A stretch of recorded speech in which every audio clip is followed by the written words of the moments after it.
conversa de hoje é sobre fanatismo. Eu sei que esse é um tema complicado porque há muita distorção do que seria fanatismo.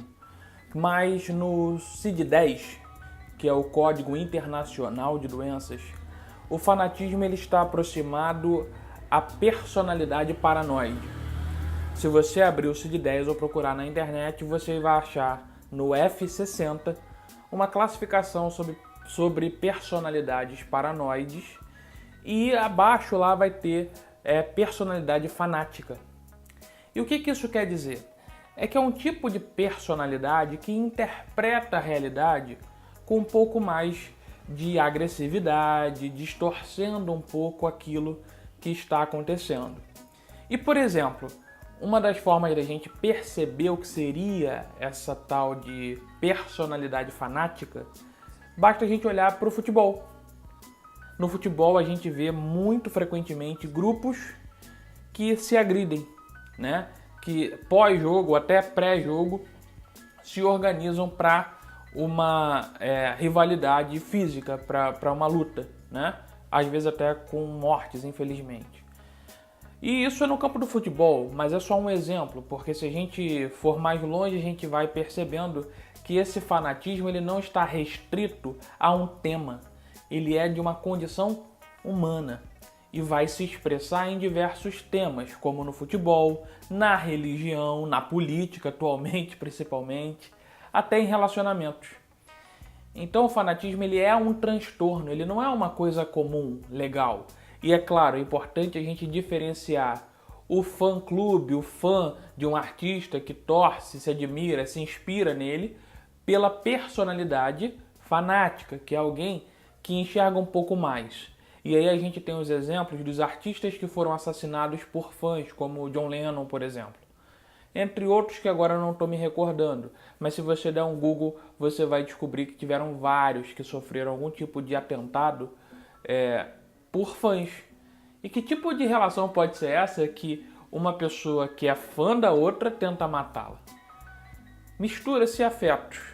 E nessa não correspondência ou ameaça de não correspondência, ou na tentativa de fazer prevalecer aquilo que se acredita, qualquer diferença pode tentar ser anulada.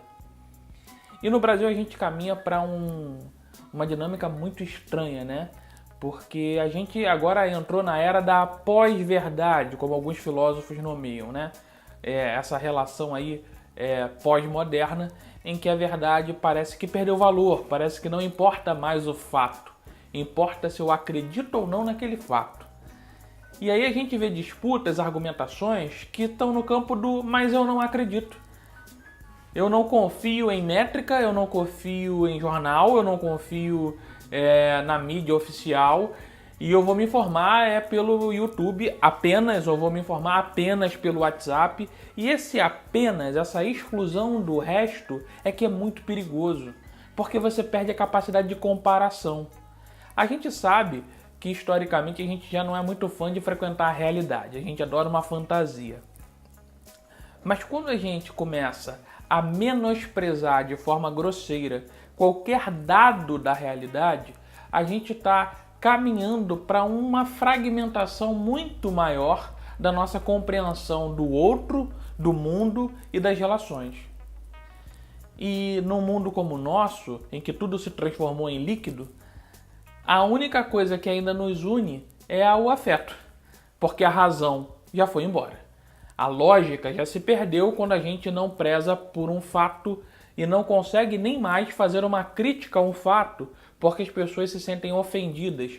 Há uma dificuldade enorme em separar o que é uma crítica a um determinado fato e o que são os valores por trás daquilo, que alguns podem ser bons. Então, essa dificuldade na interpretação dos fatos, na interpretação do texto, que é algo, pelo menos no Brasil, gritante. As pessoas são incapazes de ler um cartaz e concluir certas informações como dia, horário e local. Elas precisam de uma confirmação. Aquela informação não é suficiente. A gente vai caminhando para uma dificuldade cada vez maior da convivência, do diálogo, da comunicação. E a única coisa que está sobrando é o afeto. E se a gente se permitir contaminar pelo ódio, por achar que aquilo que o outro diz não condiz com o que deveria ser na minha crença. Se o outro torce para o time que é rival do meu, se o outro é da religião da qual, segundo a minha, aquilo não está correto, ou se o outro é a favor de um determinado campo político diferente do meu e eu me permito odiá-lo por isso, eu certamente estarei abandonando qualquer laço de civilidade, de convivência social, político-social. E política aqui não é a política partidária, a política no sentido grego, de polis, de convivência numa cidade, num agrupamento. Então, é muito importante separar as coisas e ter muito cuidado com o fanatismo. Até porque, se você não se permitir ser criticado, você talvez vai ter uma dificuldade enorme em dizer o que pensa, em expressar emoções e em amadurecer, aprimorar ideias. Então, quando você se permite defender determinados conceitos, sejam eles políticos, morais, religiosos, você também tem que estar disposto a sofrer o preço da crítica. E isso não te faz menor. Isso é apenas um outro ponto de vista que pode sim servir de aprimoramento, assim como você tem todo o direito de rebater. Mas se você prefere se isolar numa bolha e viver só com os seus, você está abandonando a ideia de civilização. E na verdade estamos caminhando cada vez para tribos urbanas. Será que vale a pena essa mudança de curso para a história da humanidade? Será que tem volta? Não sei. Mas eu fico aqui pelo menos fazendo esse alerta para aqueles que ainda querem tentar algum laço social aí, ok? Se inscreva no canal, me segue no Instagram e deixa seu comentário, compartilha. Aguardo você aí para o próximo vídeo. Tchau!